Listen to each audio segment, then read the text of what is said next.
और सभी के कल्याण की जो भावना है वह हमारी संस्कृति है, वह हमारा धर्म है। आग की चिंगारी वहीं से पैदा हुई, मैं उसको क्लैरिफाई करना चाहता हूँ। कोई चोट न पहुँचे, हमारे समाज का सौहार्द नहीं बिगड़े, उसके लिए सद्भावना सम्मेलन के अंदर चिंतन किया गया। होती है हिंसा, होती है आतंकवाद, होता है घृणा। कपड़े पहनने से या किसी धर्म की बात करने से कोई बड़ा आदमी नहीं होता है। वैसे मीडिया पे जो भी कुछ चीज़ें डलती हैं उस पर पूरी तरह से बैन लगना चाहिए, पूरी तरह से उस पर रोक लगनी चाहिए। और जिस धर्म के साथ आपका जुड़ा होगा, आपका जन्म हुआ होगा, आपका धर्म आपको इस तरह की इजाज़त नहीं देता। अगर कुछ हुआ है तो उसको उसमें सुधार लाना पड़ेगा। ये नहीं है कि एक के बाद एक चलता जाएगा, ये बदला जाएगा। ये समाज बनाता है और बदलता है। किसी बड़े संत की ये भाषा बताइए, राजनीतिक लोग अपनी भाषा बोलते हैं। शांति, सौहार्द, सर्वधर्म सद्भाव का संदेश लेकर के इसकी एक शुरुआत यहाँ से कर रहे हैं और सभी धर्मों के धर्माचार्य संगठित होकर के पूरे देश में जाएंगे और सद्भावना की, अहिंसा की, भाईचारे की, प्रेम की, शांति और सौहार्द की अलख जगाएंगे। लेकिन बार बार जिस तरह से धर्म संसद हो रहा है, आप देख रहे होंगे एक धर्म का बॉयकॉट करने की बात हो रही है, आर्थिक रूप से, सामाजिक रूप से, हर तरह से बात हो रही है। नहीं, वो गलत है। हमारे देश की जो संस्कृति है वो सर्वधर्म सद्भाव की संस्कृति है, अनेकता में एकता की संस्कृति है, जो हमें जोड़ना सिखाती है, तोड़ना नहीं सिखाती, जो नफरत नहीं सिखाती है, जो भाईचारे की और समन्वय की भावना सिखाती है, सभी के उत्थान के लिए, सभी के विकास के लिए और सभी के कल्याण की जो भावना है वह हमारी संस्कृति है, वह हमारा धर्म है। आज उसकी आवश्यकता है। जो कुछ चंद लोग नफरत फैला रहे हैं, चाहे वो किसी भी मजहब के हों, वो गलत हैं। उनको कानून के दायरे में रह के और जो भी सज़ा मिलनी चाहिए वो सज़ा कानून उनको देगा। नरसिम्हा रंग का रोज बयान आता है, वो रोज किस तरह से भड़काते हैं समाज को, आप देखते ही होंगे। देखो, उनका क्या आता है वो उनसे पूछना चाहिए। हम लोग जो काम करते हैं देश में, आज से नहीं, करीब 20 साल से हम सर्वधर्म सद्भाव का संदेश देते हैं, समन्वय का संदेश देते हैं। जहाँ भी नफरत होती है, हिंसा होती है, आतंकवाद होता है, घृणा, संघर्ष होता है, हम सभी धर्मों के धर्माचार्य संगठित होकर के वहाँ जाते हैं और शांति, सौहार्द और सद्भावनापूर्ण वातावरण बनाने की वहाँ कोशिश करते हैं। ऐसे अनेक जगह हम लोगों ने जाकर के शांति को स्थापित किया। अच्छा, ऐसा लगता है कि जिस तरह का माहौल है, इस माहौल से किसी राजनीतिक पार्टी का फायदा होता है? देखो, देश जहाँ टूटेगा वहाँ किसी भी राजनीतिक पार्टी को कोई फायदा नहीं होगा। देश संगठित रहेगा तभी राजनीतिक पार्टी देश के विकास के लिए, देश के नागरिकों के उत्थान के लिए, उनके लिए अगर कार्य करेंगी तभी वो सफल होंगी और तभी उनको फ़ायदा होगा। अगर नफरत फैला करके, मनुष्य को मनुष्य से लड़ा करके अगर वो चाहें कि कुछ हमें प्राप्त हो जाए तो उससे कुछ भी नहीं मिलने वाला। क्यों कर रहे हैं? क्योंकि 80 बनाम 20 की बात होती है और आप देखते होंगे कि देखो, राजनीतिक बयानबाजी जो होती हैं वो एक अलग स्थिति है। वो राजनीतिक लोगों से पूछना चाहिए। हम तो सद्भाव की, अहिंसा की, शांति की, प्रेम की, भाईचारे की बात करते हैं और उसी का संदेश देते हैं। नहीं, मैं ये सवाल इसलिए पूछ रहा हूँ क्योंकि बाबा साहब अम्बेडकर ने कहा था कि धर्म जो है सत्ता पाने का एक माध्यम है भारत में। नहीं, ऐसा नहीं, ऐसा नहीं। एक मीडिया में जिस तरीके से नफरत फैलाया जाता है, हिंदू मुसलमान, उसको देखकर आपको क्या? वो बिल्कुल गलत है। मीडिया पर जो भी पाबंदी हो वो लगनी चाहिए। कोई भी ऐसा संदेश किसी का भी आता है जो समाज में नफरत फैलाता है, समाज को बांटता है, समाज में हिंसा का वातावरण बनता है, वो वैसे मीडिया पे जो भी कुछ चीज़ें डलती हैं उस पर पूरी तरह से बैन लगना चाहिए, पूरी तरह से उस पर रोक लगनी चाहिए और जिसने डाला है उस पर कानूनी कार्रवाई होनी चाहिए। ये तो समय समय पर धर्म संसद होते रहता है, तो ये एक तथागत बुद्ध के उपदेश के अनुसार अपने को अध्ययन करना चाहिए। लोगों को सभी धर्म से शिक्षा लेना चाहिए, सभी धर्म के लिए जानकारी लेना चाहिए और तथागत बुद्ध के उपदेश को बहुत ही एक गहरी विषय है और इसीलिए अहिंसा परम धर्म और फिर वसुदेवा कुटुंब, ये सब जो है तथागत बुद्ध के उपदेश के अनुसार हमने 2 मिनट में जो कुछ कहना है वो मैंने लोगों को समझाया। जो धर्म संसद के नाम से यहाँ दुर्भावना उत्पन्न हुई, आग की चिंगारी वहीं से पैदा हुई, मैं उसको क्लैरिफाई करना चाहता हूँ।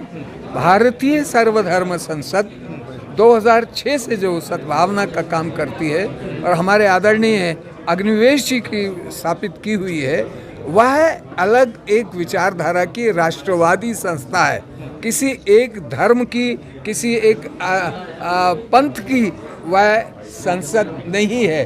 संसद का शब्द कोई भी लगा लेता है, मगर ये भारतीय सर्वधर्म संसद ने आज ये यहाँ बीड़ा उठाया है। ये दायित्व हमको फिर दिया गया है हमारे आदरणीय मौलाना महमूद मदनी साहब ने, जो आज का ये आयोजन किया जमायत उलेमाए हिंद के नाम से, क्योंकि राष्ट्रवादी नेता हैं वो अपनी कम्युनिटी के, मुस्लिम कम्युनिटी की बड़ी आवाज़ हैं। हम सब जो धर्मगुरु हैं अलग अलग, वो मिलकर भारतीय सर्वधर्म संसद, धर्म संसद नहीं है। धर्म संसद किसी एक की हो सकती है, एक धर्म की हो सकती है, मगर हमारी संसद सर्वधर्म संभाव है। जो आप देख रहे हैं, जैन मुनि मेरे साथ हैं, माननीय विवेक मुनि जी मेरे साथ, हमारे हितकारी जी महाराज हैं जो रविदासीय समाज की एक बहुत बड़ी विभूति हैं, लोकेश मुनि जी हैं हमारे साथ, मैं बहुत भिक्षु हैं यहाँ, और मैं स्वयं गोस्वामी सुशील महाराज राष्ट्रीय संयोजक हूँ सर्वधर्म संसद का, और इस बीड़े को लेके चल रहे हैं। और दिल्ली के आर्च बिशप का भी मैसेज आया है कि वो पहुँच नहीं सके, वह भी, तो ये सब धर्मगुरु मिलकर। सर ये बताइए मुझे कि आपने भी ये प्रोग्राम किया, ठीक है, आपका मकसद भी है कि भाई प्यार मोहब्बत जो है वो बांटा जाए, लोगों में फैलाया जाए, लेकिन एक तरफ जो धर्म संसद और हिंदू महापंचायत हो रही हैं, उनमें ये कहा जा रहा है कि अब सोना इकट्ठा करना छोड़िए, अब जो है वो गाड़ियाँ खरीदना छोड़ दीजिए, हिंदुओं से कहा जा रहा है, और कहा जा रहा है कि अब हथियार इकट्ठा करना शुरू करिए और लोहा इकट्ठा करना शुरू करिए, क्योंकि जिहादियों से लड़ना है। आज जिनके साथ आप बैठे थे उन्हीं को बताया जा रहा है कि ये लोग जिहादी हैं, इनसे लड़िए। उस पर आप क्या कहेंगे, क्योंकि वो लोग भी भगवा रंग के ही कपड़े पहनकर बैठ रहे हैं। देखिए, कपड़े पहनने से या किसी धर्म की बात करने से कोई बड़ा आदमी नहीं होता है। आप भी संत हैं, आप भी किसी भी धर्म के साथ आपका जुड़ा होगा, आपका जन्म होगा, आपका धर्म आपको इस तरह की इजाज़त नहीं देता, और हिंदू समाज सनातन धर्म इसकी कतई बिल्कुल इजाज़त नहीं देता। हमारा तो पहली बात है, सर्वे भवन्तु सुखिनः, सर्वे सन्तु निरामया, सर्वे भद्राणि पश्यन्तु मा कश्चित् दुःख भाग्। तो वो हिंदू ही नहीं है। अगर वो इस तरह की बात कर रहे हैं तो वो हिंदू नहीं है, वो एक कौन है फिर? वो उग्रवादी है, बदमाश है, दंगाई है। वो धर्म उनकी इजाज़त कहाँ देता है? और भारत में जितने धर्म हैं, दुनिया में जितने धर्म हैं, बताइए कौन सा धर्म इसकी इजाज़त देता है? जिहाद की इजाज़त क्या इस्लाम देता है? बिल्कुल नहीं देता है, मगर जिहादी होते हैं उसमें। इसी तरह हिंदुओं में भी इस तरह के लोग हैं, और भी अन्य लोगों में। उनको अगर हम देखते रहेंगे तो ये राष्ट्र बिखर जाएगा। क्या होगा उनका? उनका क्या होगा? उनका वही होगा, वो जेल जाएंगे। लेकिन अभी तक गए नहीं है सर, कोई नहीं गए तो सरकार के ऊपर दबाव बनाना पड़ेगा। कोई कार्रवाई नहीं हो रही, नहीं होती है तो ये भी नहीं रहेगा। ये जो कोई आता है हुक्मरान, यहाँ सदा के लिए नहीं आता। यहाँ आर्य शठ हून फारसी और यहाँ अरबी आए, घुले मिले पर मिट न सके अपनी संस्कृतियों के साए। आए यहाँ फिरंगी देखो, सौदागर का भेष लिए, जहांगीर ने तोमस रो को व्यापारी अधिकार दिए। हमारा इतिहास है, मैं नहीं कह रहा हूँ। यहाँ इस तरह से चंद लोगों के शोर शराबे से भारत की संस्कृति, भारत की कल्चर, भारत की सभ्यता, भाईचारा वह मिटने वाला नहीं है। और अगर कोई ये कोशिश करेगा वो स्वयं मिट जाएगा। मुसलमान निशाना क्यों है? मुसलमान निशाना, मैं बोल रहा हूँ ना, हिंदुओं के निशाना नहीं। हम लोग हिंदू हैं, मैं पीठाधीश्वर हूँ। आप कोई भी ऐसा संत, बड़ा संत बताइए जो जिसकी फॉलोइंग है, जो अखाड़े का संत है, किसी बड़े संत की ये भाषा बताइए। राजनीतिक लोग अपनी भाषा बोलते हैं, वो भी धर्म में है। बहुत सारी संस्थाओं में, दलों में साधु संत भी चले गए हैं। आप उनको पॉलिटिशियन मानिए, उनको धर्मगुरु मत मानिए। नरसिंहानंद के अनेकों बयान हैं हिंदुओं की तरफ से लेकर, और कहा जा रहा है कि मुसलमानों के खिलाफ तमाम तर बातें कही हैं जो कही ही नहीं जा सकती, वो भी कही। तो उनकी तो निंदा करते हैं हमने, बड़े संतों ने निंदा की है। हमारा धर्म उसकी आज्ञा नहीं देता है, तो जब वो आज्ञा ही नहीं देता तो धर्मगुरु कहाँ से है? वो हिंदू है ही नहीं। अगर हिंदू है तो ऐसी बात नहीं कर सकता। नरसिंहानंद हिंदू नहीं है? हिंदू कैसे हो सकता है? हिंदू एक धर्म है, एक आइडियोलॉजी है, एक धर्म है जो नफरत की बात नहीं करता, और जो नफरत की बात करता है वो हिंदू नहीं हो सकता है। और मैं आजकल टीवी बंद कर देता हूँ। ऐसे ऐसे डिबेट हो रहे हैं, ऐसे ऐसे लोगों को लाया जाता है, और जो एंकर हैं उनसे बुलवाते हैं ज़बरदस्ती कि कितनी ज़्यादा वो कड़ी भाषा बोले ताकि समाज में उनकी दुकानदारी चले। उसकी इजाज़त नहीं होनी चाहिए। सरकार को उसको बैन करना चाहिए, तुरंत बैन करना चाहिए। हमने यहाँ से डिमांड किया है। उनकी ज़रूरत क्या है? उनकी जगह उन लोगों को ला के बिठाइए जो संत भारत की एकता, अखंडता और जोड़ने की बात करते हैं। क्यों कि मैंने कहा कि घृणा घृणा से समाप्त होने वाली नहीं है। टेबल पे बैठना पड़ेगा। अगर कुछ हुआ है तो उसको उसमें सुधार लाना पड़ेगा। ये नहीं है कि एक के बाद एक चलता जाएगा, वो नहीं होगा। लेकिन ये भी तो सच्चाई है ना कि बाबा साहब अम्बेडकर बोल के गए हैं कि भारत में जो है धर्म में सत्ता पाने का एक माध्यम है। तो जो हो रहा है इससे किसी न किसी पार्टी को फायदा पहुंच रहा है। देखिए, बाबा साहब ने एक बड़ी साफ बात कही है। एक स्वतंत्रता हर धर्म को दी है, एक अधिकार दिए हैं, और ये कहा है कि दूसरे धर्म की आलोचना करना हमारे संविधान के खिलाफ होगा। हम अपने धर्म के प्रति, उन्होंने सबको कहा है कि अपने धर्म के प्रति आप वफादार रहें, अपने धर्म को मानें, मगर दूसरे के धर्म का अपमान न करें। नहीं, मेरा सवाल ये था कि धर्म जो है सत्ता पाने का एक माध्यम है भारत में, बाबा साहब अम्बेडकर ने कहा। क्या लग रहा है ऐसा कि एक धर्म को भड़का करके दूसरा धर्म मतलब फायदा उठाया जा रहा है? देखिए, ये अगर हो रहा है और हम देख रहे हैं तो ये सत्य नहीं है। ये बदला जाएगा।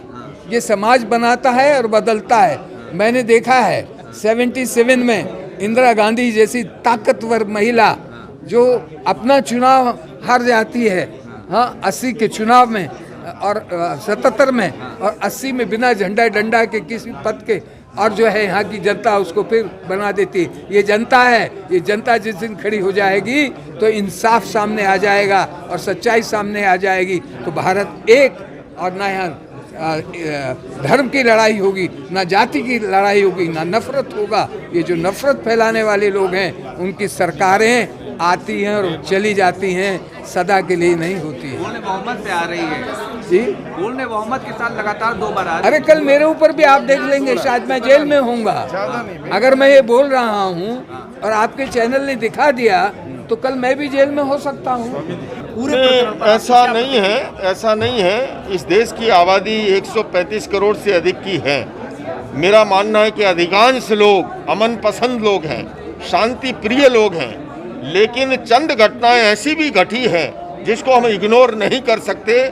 उन घटनाओं से हमारी देश की एकता और अखंडता को कोई चोट न पहुंचे, हमारे समाज का सौहार्द नहीं बिगड़े, उसके लिए सद्भावना सम्मेलन के अंदर चिंतन किया गया कि आने वाले समय में हमें अधिक से अधिक अलग अलग जगहों पर इस प्रकार के कार्यक्रम करके हमारे समाज को, देश को जोड़ने का काम करना है और तोड़ने वाली ताकतों को सफल नहीं होने देना है। लेकिन कहीं ना कहीं ऐसा लगता है आपको कि अब उतरना पड़ेगा, आना पड़ेगा? नहीं, बिल्कुल आना पड़ेगा, क्योंकि देखिए कि जब समस्या प्रखर होती है तो उसके लिए समाधान के साधन भी उतने ही मजबूत बनाने चाहिए। ये वो समय आ गया है कि हम उसके लिए जो है सघन हमें प्रयास करने होंगे।